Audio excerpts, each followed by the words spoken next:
Welcome to TORAH Talk. I am your host, William Hall, broadcasting live out of Kingsland, Texas, USA, with episode number 38 of Controversial Issues with Rabbi Chaim Coffman from the Holy Land. And our topic for today is going to be birth control and neutering and anything else that might fall into that category. So, Rabbi, welcome back to the show. It's good to have you here as usual. And this is sure to be another hot one, for sure.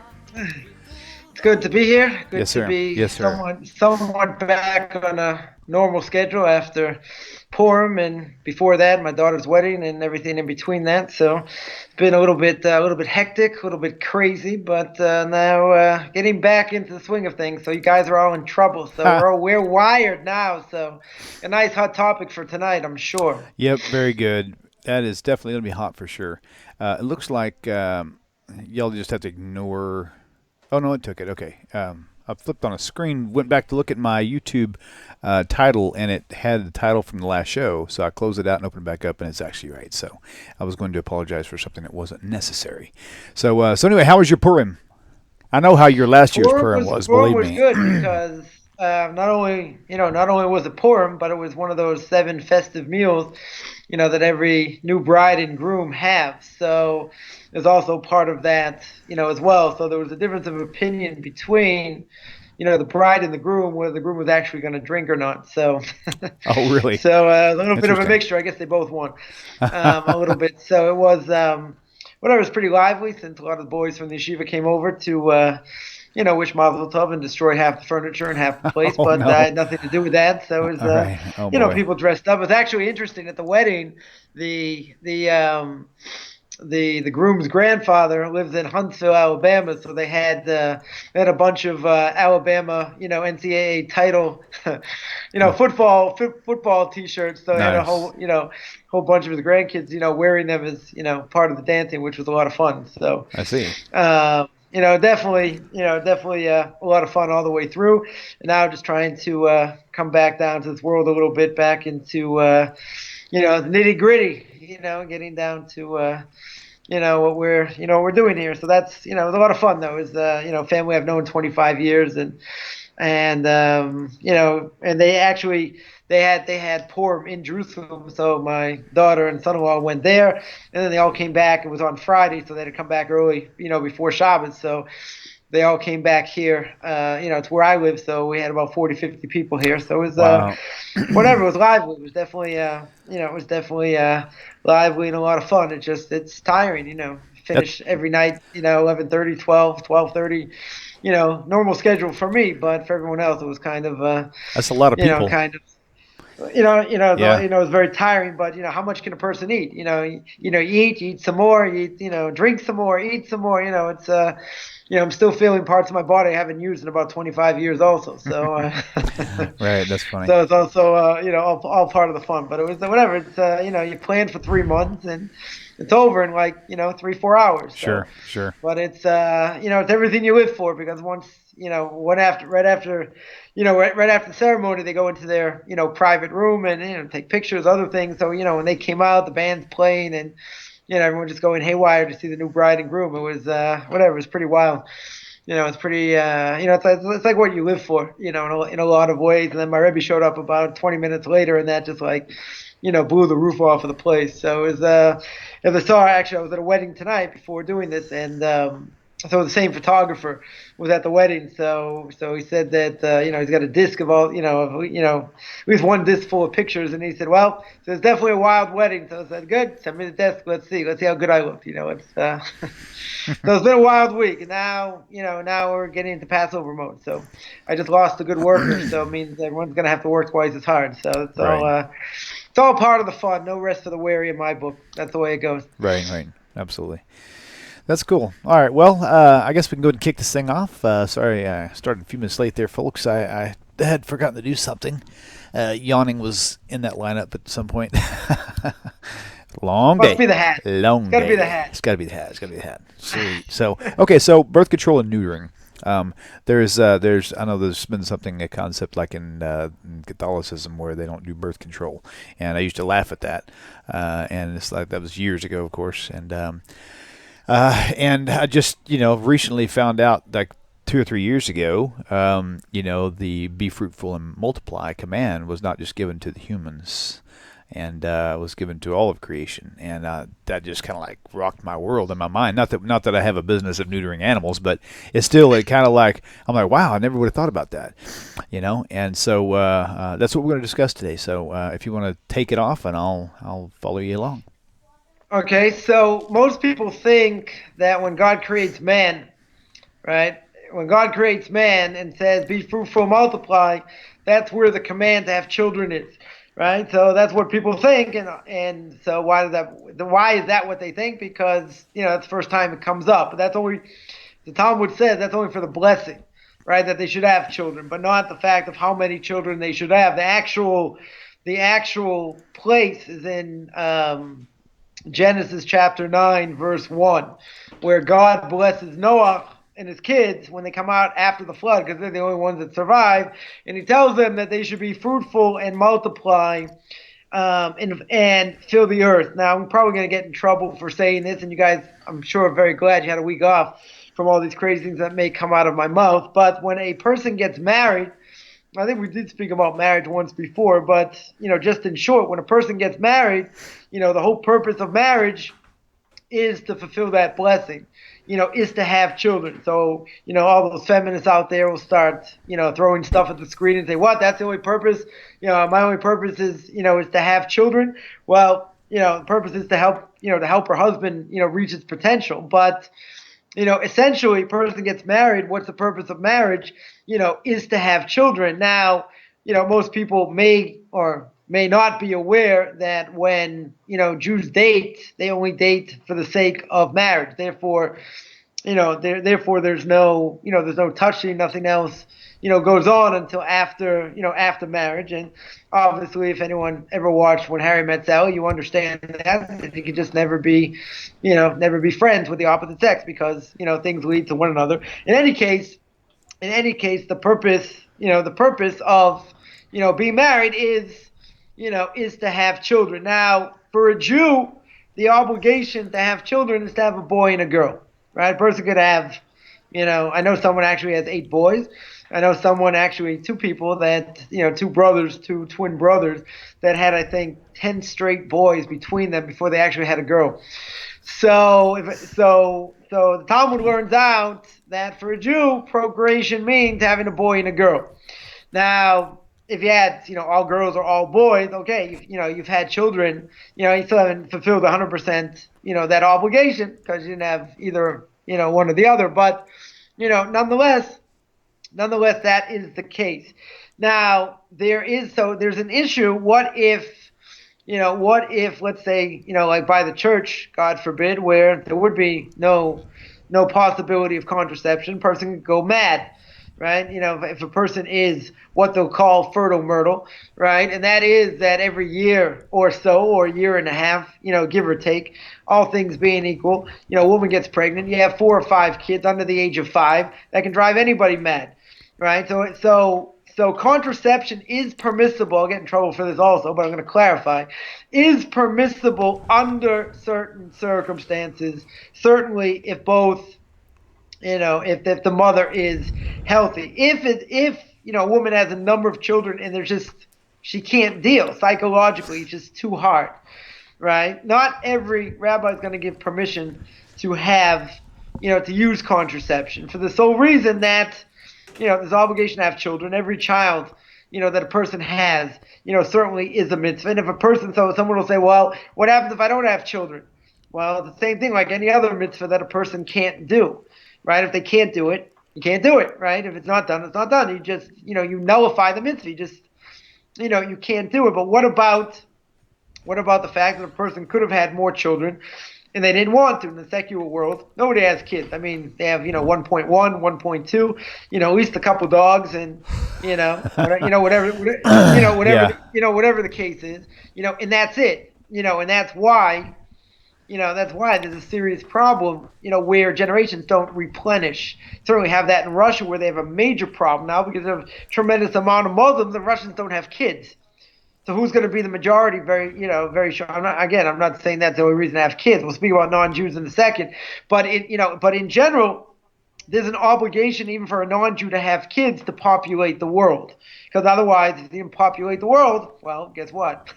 The world would disintegrate because you wouldn't have enough people in the world to keep it going. Sure.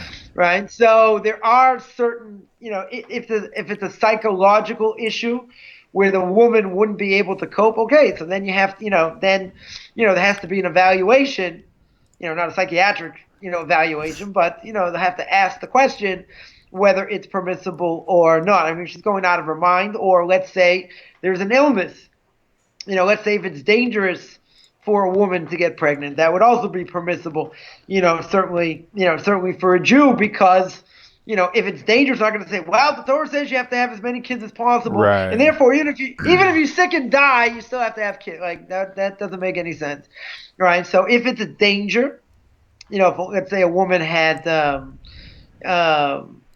whatever, she had mono, right? She had CMV, or something like that, and it's just, it'd be too taxing on the body, certainly, that would be permissible if, all things being equal, something like that, where also it would be a danger, for her to get pregnant. I know somebody that, that was pregnant and basically almost died, in childbirth. So what did they do after she gave birth? They tied her tubes, so she couldn't get pregnant again. Now, she didn't, tell them to do that. They ended up doing it. So the whole question whether, she could go back and, have that reversed, which seems like it could have been done, but the doctor said that it's, extremely dangerous, for your medical history, to have children. So therefore, if it's a medical issue, then there's nothing to talk about.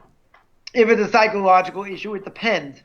It depends on what, on what the issue, is. There's some people that, many kids doesn't bother them and doesn't, doesn't bother the body. There's some people that, gave birth having C-section. Now, there's only a certain amount of C-sections you can have, right? If you have too many, that's it. The doctor will say that, that you just, that the body can't take it, right? So that'd be another, that would be another issue. But keep in mind when we're talking about what is, did we make this PG-13, by the way? Any little kid should be walking out of the room right now. In any case, not every form of contraception also is permissible, right? That's another thing, because the most important thing is that the act is not interrupted, right? In other words, the seed can get there even if there is, a woman's on the pill, or let's say, a diaphragm or a IUD or something like that, that would be okay, because, the flow doesn't get destroyed. If the flow 100% would get destroyed, there's certain things that would totally destroy it. That would be forbidden. It has to be a natural act. So in that case, these things that are permissible to use, okay, are permissible. It doesn't mean that if a woman's not allowed to get pregnant, that she can use anything she wants, right? It's certainly within Judaism that, that has to be, that flow cannot be obstructed. If it's obstructed in any in any way, so then that would be, that would be forbidden. So, so in that case, for a Jew, that's the idea about, about having children, and about, how many children, they can have. There are many women certainly can give birth, into their 40s, even though there is more of a risk, of, let's say, having a Down syndrome child. There is definitely more of a risk, certainly of that. And there could be women that could just say, like, after a certain age, they just, they're older, their body's older, they don't want to go through it. In that case, is that permitted? Is that permitted? So each person has to ask their own, individual question. But at the same time, just because a person here, hits a certain age doesn't just mean there's, this blanket permissibility. It depends, it certainly depends on the circumstances, et cetera. So in that case, so certainly for a Jew, that is, I think we hit most of the things. And also if a woman, I'll just bring this up because I know someone's probably going to ask it, and that is if a woman can't get pregnant, let's say it's a danger to get pregnant, is that considered wasting seed? Right? That's a common question that gets asked, and the answer right. is if it's done in the normal way, even if she can't get pregnant, then that's permissible. Right. Right? Wasting seed obviously is a Torah prohibition, and Er and Onan, the sons of Yehuda, were killed. Were killed because of it. Yeah. So therefore, that is certainly out. Certainly out for a Jew. Wouldn't necessarily apply to a non-Jew, but certainly, certainly forbidden. Certainly forbidden for a Jew. Then you get into the question: what if a woman? I mean, it's really not the topic, but what if a woman, can't get pregnant naturally? Can you do in vitro or others? Or can you have someone else carry the egg? Something like that. So that's an interesting question because, if the egg was implanted in a non-Jewish woman, right? But it's the husband's sperm, is that considered whether the child, is a Jew or not? So, people will say, oh, that was never discussed in the Torah. You're right, it wasn't. Right. But but there's a reality, and that's certainly, obviously it's obviously come up. Therefore, it had to be addressed whether that would be, that child would be considered a Jew or not. But there, people do, that can't have children or have difficulty have children, they can certainly go through fertility treatments in order to, do that. No, actually, my son-in-law's uncle, many years didn't have children. I think after like 17 or 18 years, finally had a child, and and his father, flew from Huntsville, Alabama to, for that, for that birth. I mean, that was a huge, the huge thing, not being able to have children, and, all of a sudden after like 17, 18 years, actually having a, having a child. So I think that covers more or less, about contraception, and about that. We didn't even get into the case. I don't know if you want to, discuss it. What, are you allowed to abort a child? Right. Right. That would probably, that would be a good thing to probably cover for sure. Yeah.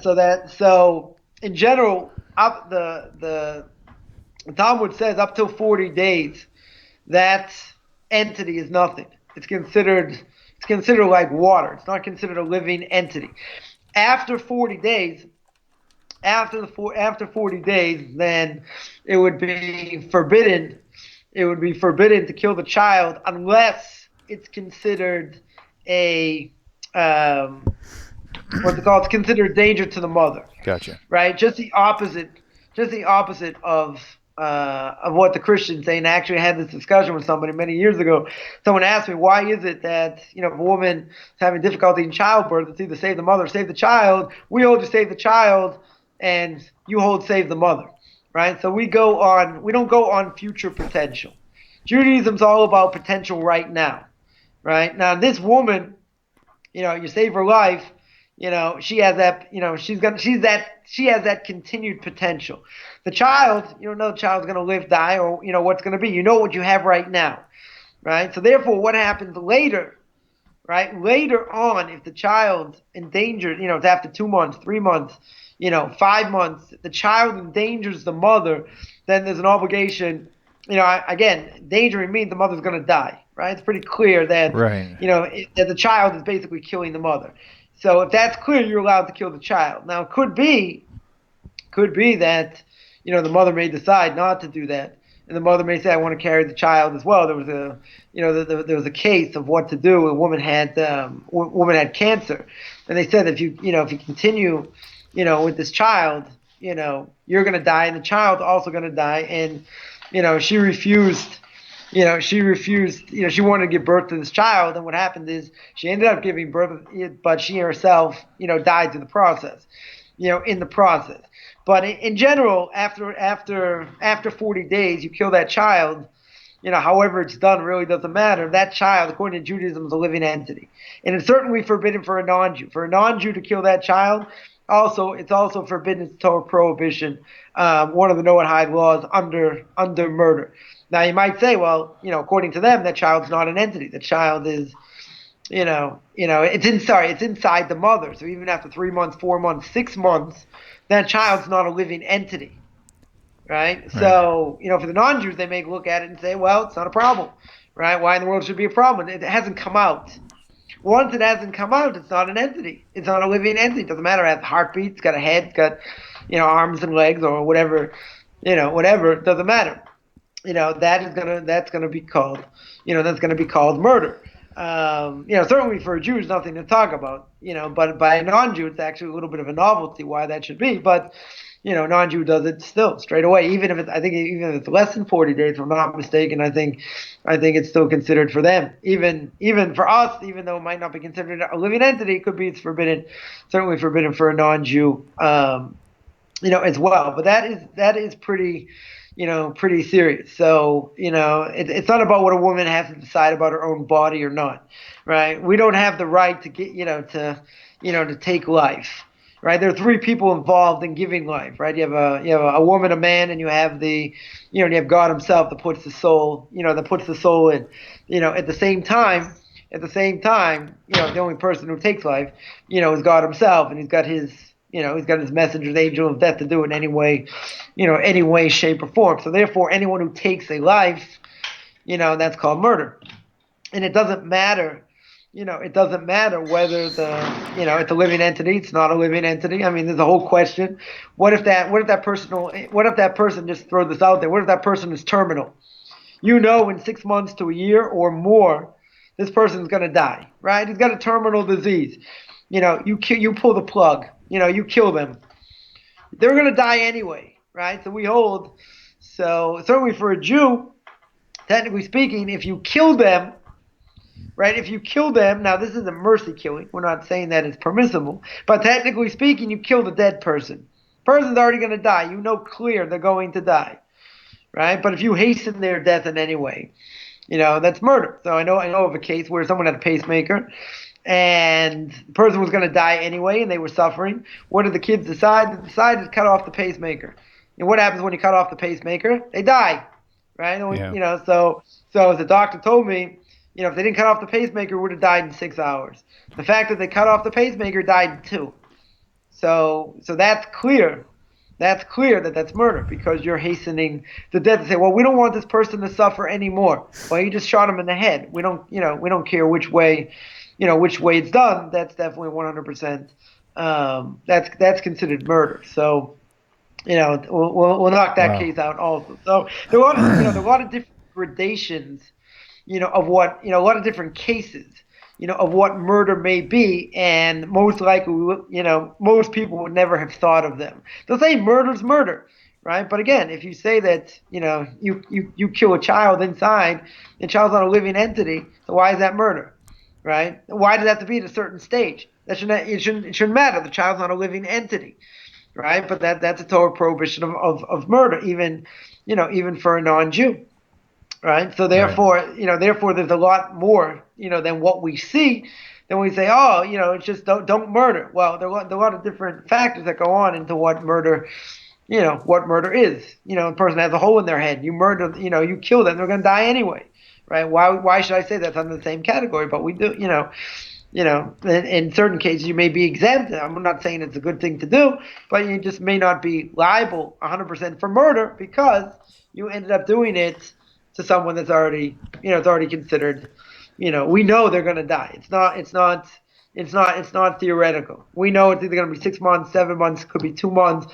When this person's terminal, they're never going to get better. You might say, well, God can intervene. Yeah, He could, but according to nature, what we see is what we see. So, we're not relying on miracles. Therefore, we can't take the law into our own hands and just say, well, we're just going to take them out of their own misery because they're going to die anyway. Well, we don't. No one has the right to.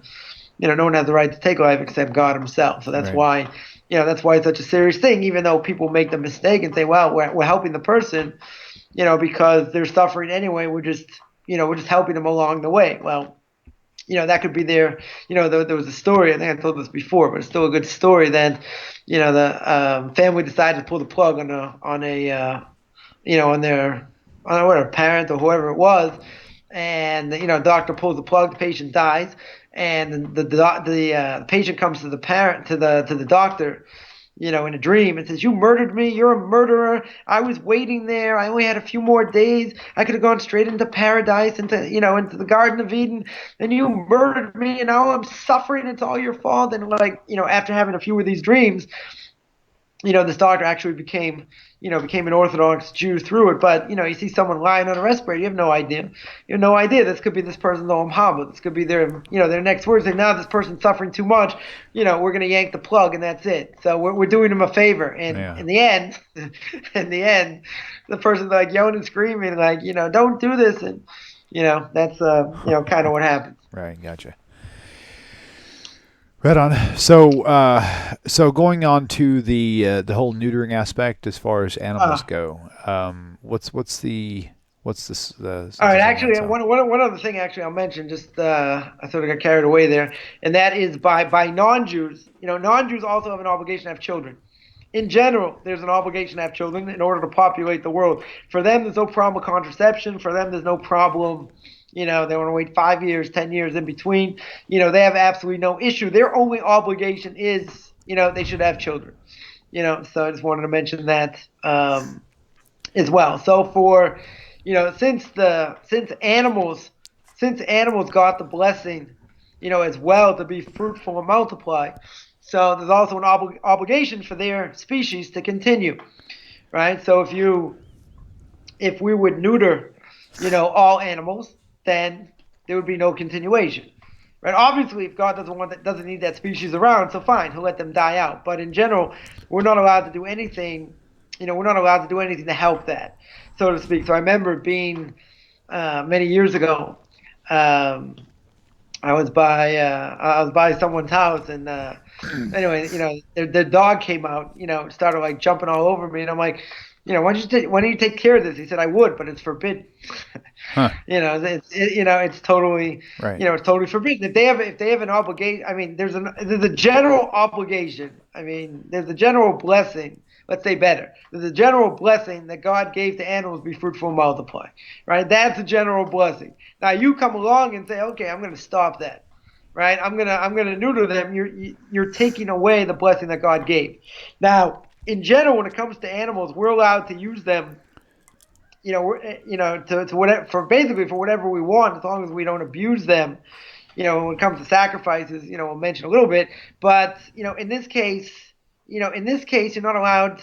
It's forbidden in order to, in order to stop them from having, having future, puppies or whatever, because you don't want.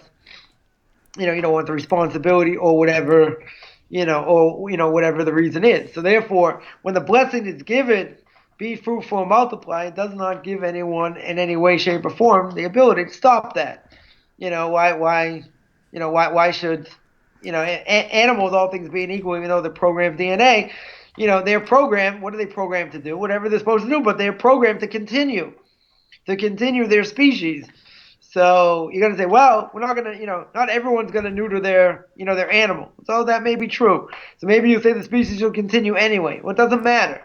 The fact that, in general, the blessing was given for them to be fruitful and multiply gives us no, it doesn't give us any right whatsoever to, to do anything to, stop that, especially, if it's just going to bother us that they're going to have more, more animals around or whatever, and we don't want that. That obviously, that's only based on our own, our own selfish, needs or whatever. Why should they, be stopped from having, having more animals? So therefore, that would be, that would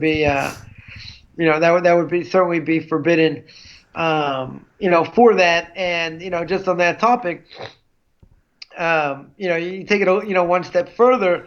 So therefore, okay, you're not allowed to do that. What are you allowed to do with, with animals in general?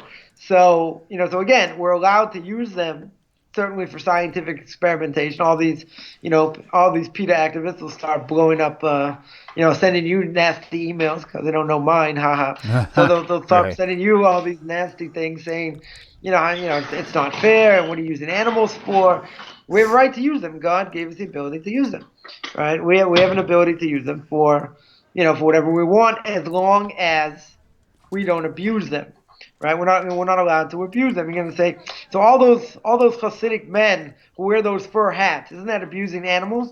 I mean, in theory, you could say, yeah. I mean, it's kind of nasty how they get the hair off of minks. I wouldn't even watch a video on it, but and making these fur hats. But again, why is that permissible?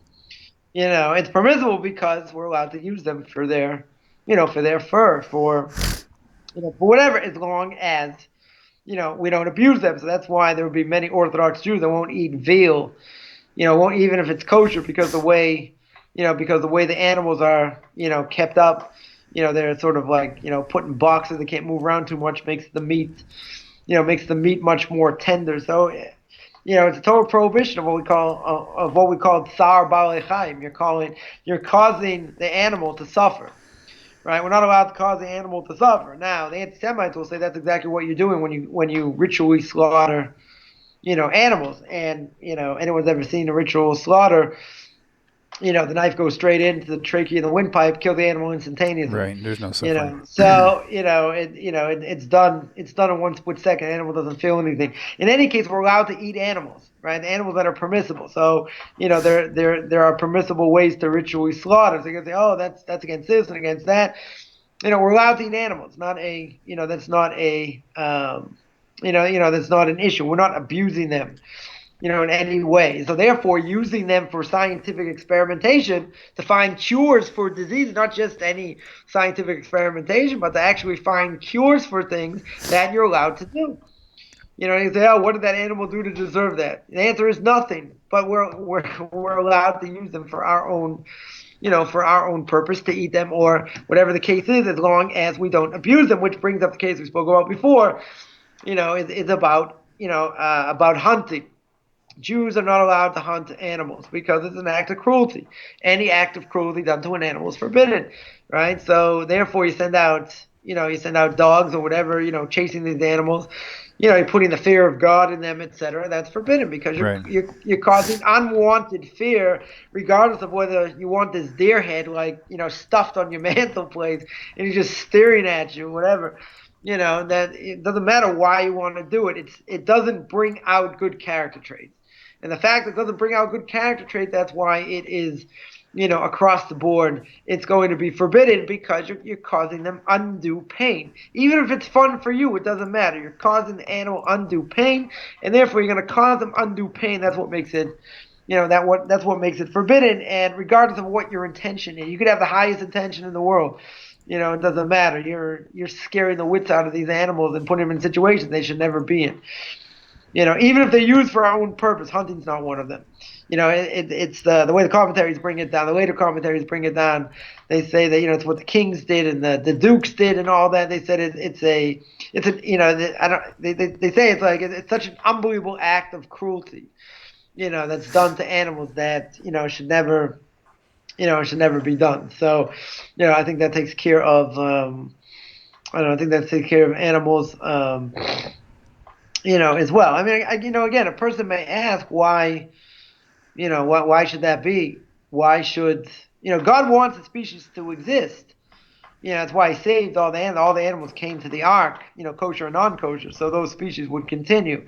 There are certain species that, yeah, we may have killed them off, or, we may have overeaten them, let's say, so they don't have time to replenish. Yeah, we could be our own worst enemy, and if for whatever reason that happens, and let's say certain species, end up extinct, right? You're going to say, well, is that what God wanted? Maybe God didn't want that animal to be extinct. You're right, maybe he didn't. But at the same time, if he has no use for it anymore, there's no purpose for it, so then he'll leave it up to man, in order to get rid of it. He says, okay, I don't want it, so we don't need it anymore. So how do I get rid of it? I'll get rid of it in this way, right? Certain fish today, I think, that have been overly sapped, that are in danger of being extinct. So for whatever reason, if God wants that to happen, a man's the conduit to do it. Okay, so then how do we understand? You say, well, it's man's fault. Yeah, it could be, right? But obviously, God could intervene if he wanted to. So therefore, the conclusion is that he didn't need the species anymore. And for whatever reason, he doesn't need the species. It's fine, so I'll let it go extinct. I don't need it. I don't need it anymore. And it goes by the wayside for whatever reason that we'll never know, or maybe we'll find out after 120 years why all these different things happen and whatever. But Right. that we may never, we may never, we may never fathom.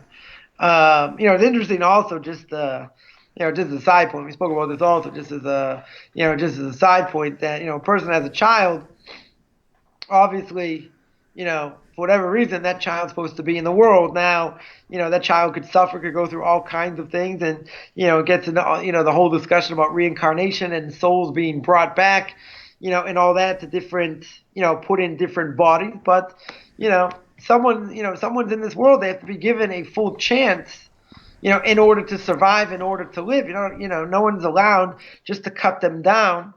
For even if they're doing it for the, most, noble of reasons, that doesn't give us the right to play God, and that's why in that case, that would be, forbidden. There may be times where it may be permissible. We may have to, kill a child. God forbid if it, in certain cases. But in general, we're not allowed to play God. That's really the bottom line, and that'll be the same for animals. Who's to say that, we're allowed to take away their fun also, and and having their species continue, etc. Who gives us the right to do that, even though we may not think it's such a big thing. Like who cares? It's just an animal. You're right. Even though it's just an animal, they have certain rights also, what you're allowed to do with them, not allowed to do with them. For one example is that a person should feed his animal before he feeds himself, because like an act of cruelty, you're eating there and the animal's not. If the animal already ate already, okay, it's one thing, but that's also considered an act of cruelty. You don't feed the animal first. They're gonna say, well, aren't I more important? Isn't man more important than animals? So 100%, right? But again, you're still not allowed. That's considered an act of cruelty where, with the animal, maybe, certainly may be hungry and, is watching you eat and you're just sitting there eating in front of it and, being cruel where the animal doesn't eat. So, something else to keep in mind. There many laws that have to do with proper treatment. Certainly proper treatment of animals. I'm not even talking about people who treat animals better than they do people. That's a whole different, Right. That's a whole different discussion. You see animals going out with their sweaters and they're like manicured, toenails and whatever. So we're not even going to go down, we're not even going to go down that line. But animals do have a certain level of rights. But let's be real here. We're not going to equate them to man in any way, shape, or form. But certain things you're not allowed to do to them just because you want to. Got it. Okay. So, all right. Well, that kind of covered everything I was anticipating on covering. Do you have any closing thoughts or anything you want to add to that?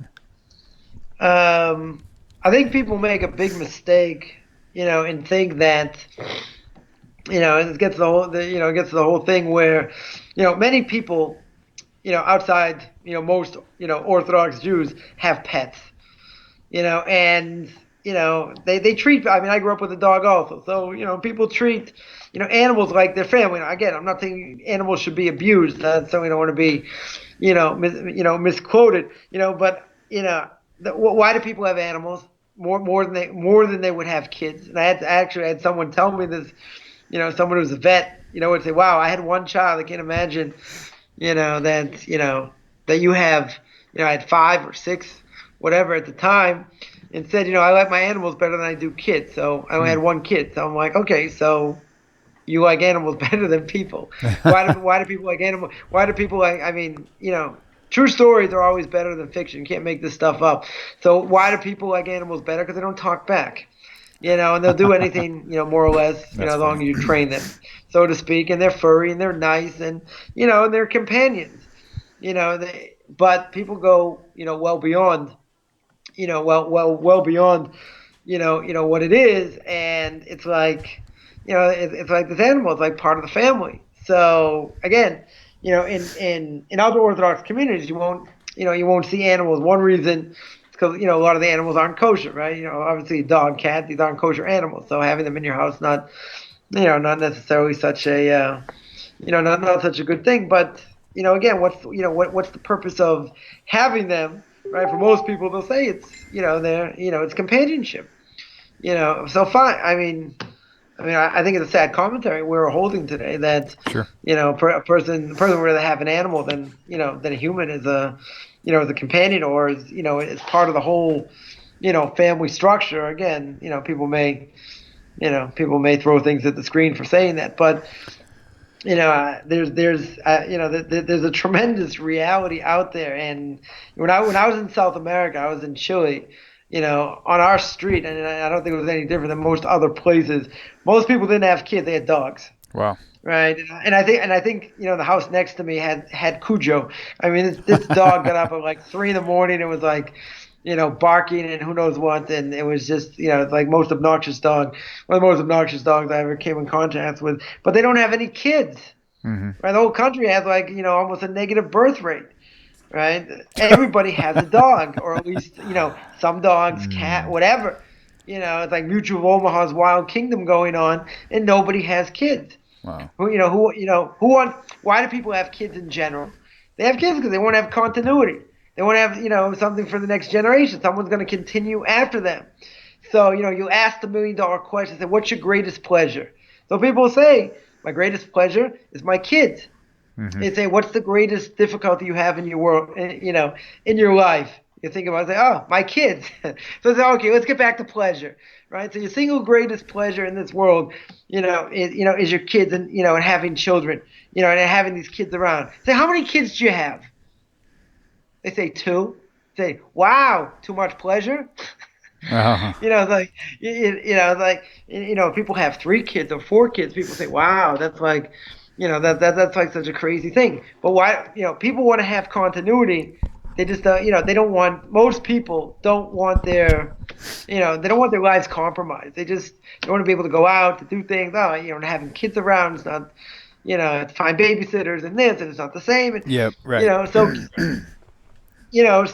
most people, why won't they have kids, or why won't they have so many kids? Because most people are selfish. They want to be able to do things. They want to, enjoy life. Okay, they want continuity also. Mm-hmm. Right, but it's a person that grows up, and he's an only child. I mean, it's tremendous disservice to the kid. He's got no one to play with. Always have to entertain him. And I went berserk when I had my first daughter because I was the entertainment. I would come back from work and I was like, I'm going to sleep. You entertain. I'm like, dun dun dun. Here's like the light flashes on. It's like until she had a sibling or whatever. It's a lot more difficult because you have to raise them. There's no one else around. So does that mean you have to have 7 kids? People say, oh, I wouldn't have 7 kids. Okay, so you have 2 kids, right? So you have 2 kids. But again, it's going to depend what a person can handle. But I think the bottom line is just most people do not want to be inconvenienced. Right. And when life is about inconvenience, that totally takes God right out of the picture, because the whole purpose is you're drawing close to Him, right? How are you going to learn? That's why a person has to get married. How are you going to ever learn how to give if you don't have a spouse? And certainly, if a person has children, that's unconditional love, right? And that has to be something that's across the board, because these kids, that's what they need. Regardless of what they do, they're still your kid, right? So I just think it's a very sad commentary, on society, that people want continuity, but they certainly don't want all the responsibility of it, and they don't want to be. The bottom line is they don't want to be inconvenienced, and that's what this world unfortunately has become. It's all about convenience and what's in it for me and what am I going to get out of it, and and everything else. And if it's going to take away from my enjoyment, then 100% I'm not, right. I'm not going to invest the time or the effort to do it. That's true. Well, Rabbi, I guess we'll cut it off from here then and call it a night. It sounds like you've had a pretty cram-packed schedule anyway. You could probably use a little bit of rest. But appreciate you chiming in and letting us pick your brain on this topic. So on these topics, good topics today, though. I mean, like I said, everything we do is most everything we do is controversial, but we would have it any other way. Come on. Yeah, but very necessary for sure, because this is just stuff that people need to hear about, man. All right, sir. Well, you have a great week. Shavua Tov to all you viewers out there as well. Don't forget to subscribe to the YouTube channel and turn on the notifications bell right next to the subscription button. Same thing goes for Rabbi Coffman. You can find him on Facebook. You can find him in places you don't want to find him. That's for sure. You come at your own risk. That's for sure. OrthodoxConversion.com. Did I say that right? OrthodoxConversion.com or Beyond Orthodox Conversion to Judaism on Facebook. There you go. There you go. So look him up, and we'll see you guys at another date. So shalom, shalom, Shavua Tov, and lehitraot. See ya. All right. Shavua Tov to everyone. Shavua Tov.